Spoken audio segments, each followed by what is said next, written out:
حضرت معاویہ رضی اللہ تعالیٰ عنہ ایک صحابی ہیں، انہوں نے حضرت مغیرہ بن شعبہ رضی اللہ تعالیٰ عنہ کو خط لکھا اور اسے لکھا کہ مجھے کچھ حدیثیں رسول اللہ صلی اللہ علیہ وسلم کی مجھے لکھ کر بھیج دو جو آپ نے سنی ہوں حضور اقدس صلی اللہ علیہ وسلم۔ حالانکہ خود حضرت معاویہ بھی صحابی اور حضور اقدس صلی اللہ علیہ وسلم سے بہت سی حدیثیں انہوں نے سنی، لیکن حضرات صحابہ کرام کا یہ ذوق تھا کہ بھئی بہت سی باتیں ہم نے نہیں سنی ہوں گی، دوسرے نے سنی ہوں گی، تو ان کو خط میں لکھا کہ آپ مجھے کوئی حدیث بتائیے جو آپ نے رسول اللہ صلی اللہ علیہ وسلم سے سنی ہو۔ تو انہوں نے ایک حدیث لکھ کے بھیجی کہ ان اللہ کرہ لکم القیل والقال واضاعۃ المال وکثرۃ السؤال او کما قال صلی اللہ علیہ وسلم، کہ اللہ تبارک و تعالی 3 چیزوں کو بہت ناپسند فرماتے ہیں۔ ایک قیل و قال کو، قیل و قال کے معنی کیا؟ فضول بحثیں جس کا نہ دنیا میں فائدہ نہ آخرت میں فائدہ، ایسی بحثیں جن کا کچھ فائدہ نہیں ہے، وہ قیل و قال۔ اور یہ جتنی ایسی بحثیں ہوتی ہیں نا، خاص طور سے ہمارے معاشرے کے اندر سیاست پر گفتگو چل رہی ہے، آئندہ کیا ہونے والا ہے اس کے اوپر تبصرے، یہ ہوگا یا نہیں ہوگا، یہ واقعہ پیش آئے گا یا نہیں پیش آئے گا، ایک کام چل رہا ہے اس میں وہ ہوگا۔ ارے بھائی تمہیں مستقبل کی کیا خبر کہ کیا ہوگا؟ اللہ تعالیٰ ہی بہتر جانتے ہیں۔ فلاں شخص جو ہے وہ گرفتار ہوگا کہ نہیں ہوگا، اس کے اوپر مقدمہ چلے گا کہ نہیں چلے گا، ملک سے باہر جائے گا کہ نہیں جائے گا، یہ بحث اور اس کے اوپر دلائل اور اس کے اوپر۔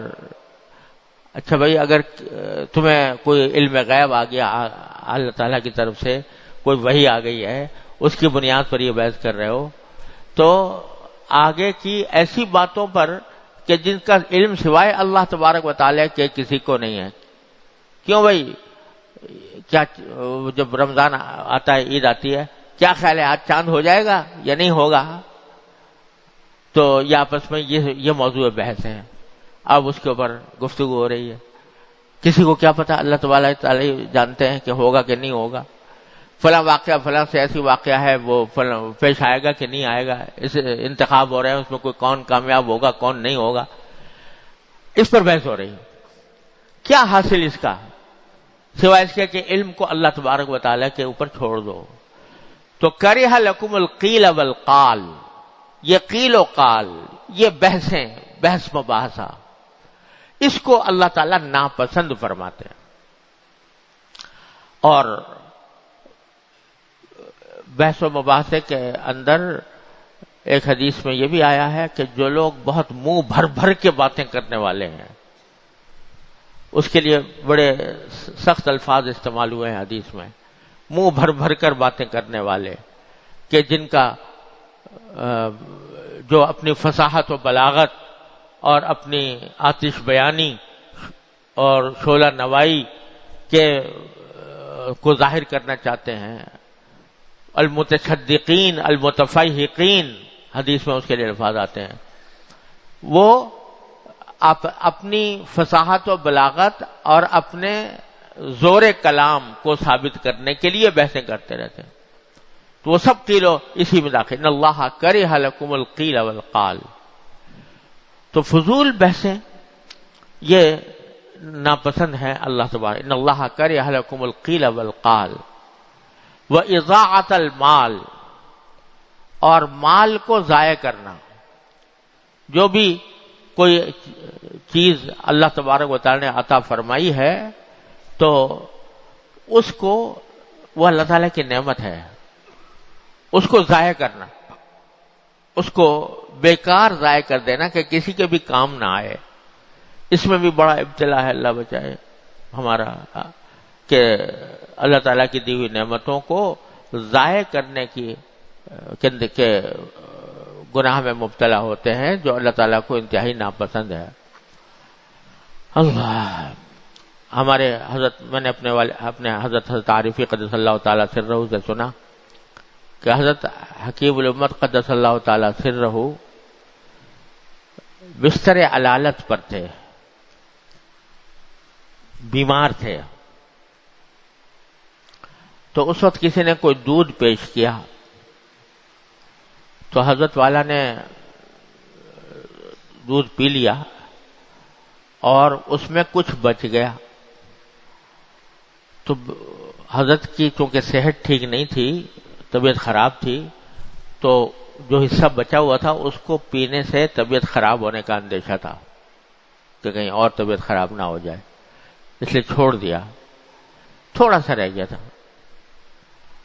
تو کوئی اللہ کا بندہ آیا، اس نے دیکھا کہ تھوڑا سا بچا ہوا ہے تو اس کو پھینک دیا، حالانکہ تھا بہت تھوڑا سا تھا. تو حضرت نے فرمایا کہ اللہ کے بندے تم نے یہ اس کو ضائع کر دیا. ارے بھائی، بلی کو پلا دیا ہوتا، طوطے کو پلا دیا ہوتا، یہ اللہ تعالیٰ کی نعمت ہے. پھر فرمایا کہ جن نعمتوں کے اجزاء کثیرہ سے تم فائدہ اٹھاتے ہو ان کے اجزاء قلیلہ کی بھی قدر کرو. یعنی جو بہت سارا چیزیں تم کھاتے ہو، پیتے ہو، استعمال کرتے ہو، فائدہ اٹھاتے ہو، تو اس کی جو تھوڑی سی مقدار ہو اس کی بھی قدر کرو اور اس کو ضائع کرنے سے بچاؤ، ضائع نہ ہونے دو. تو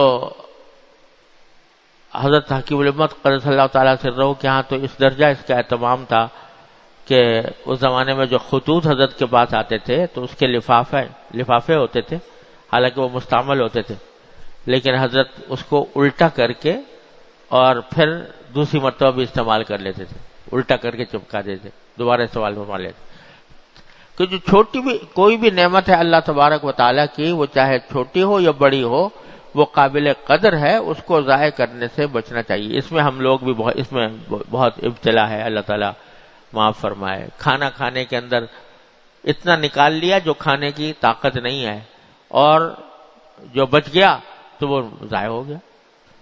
ارے بھائی، اتنا نکالو جتنا کھا سکتے ہو، پھر اور ضرورت پیش آئے تو اور نکال لو، لیکن اکٹھا نکال کر بہت بچا دینا اور اس کو ضائع کر دینا، یہ اللہ تعالیٰ کی نعمت کی ناقدری ہے. تو دوسری چیز فرمائی کہ اللہ تعالیٰ ناپسند فرماتے ہیں مال کے ضائع کرنے کو. وَكَثْرَةَ السُّؤَالِ، اور سوالات کی کثرت کو. سوالات کی کثرت یعنی بے فائدہ سوالات. جہاں ضرورت ہو تو وہاں تو آدمی کو پوچھنا ہی چاہیے. حدیث میں نبی کریم صلی اللہ علیہ وسلم نے فرمایا کہ انما شفاء العی السؤال، پیاسے کی شفا سوال سے ہوتی ہے. یعنی اگر کسی کو کوئی بات معلوم نہیں ہے، کوئی شرعی مسئلہ ہے معلوم نہیں ہے، دوسرے سے پوچھے. فاسألوا اہل الذکر ان کنتم لا تعلمون. لیکن فضول کے سوالات جن کا کوئی دنیا میں فائدہ نہ آخرت میں فائدہ، یہ کثرت سوال کو بھی اللہ تعالیٰ ناپسند فرماتے ہیں. یہ حدیث لکھ کر بھیجی حضرت مغیرہ بن شعبہ رضی اللہ تعالیٰ نے حضرت معاویہ رضی اللہ تعالیٰ عنہ کو. تو غرض یہ کہ فضول باتیں اور فضول طریقے پر اپنی زبان کو استعمال کرنا، یہ کبھی نہ کبھی انسان کو گرا دیتا ہے، کسی گناہ کے اندر مبتلا کر دیتا ہے. اس واسطے حضرت فرماتے ہیں کہ جو بات بھی کہو تو ذرا سا سوچ لیا کرو کہ یہ بات کہنے کی ہے یا نہیں، اس کا کہنا مناسب ہے کہ نہیں. اس کو اگر مناسب معلوم ہو تو کہو، ورنہ نہیں.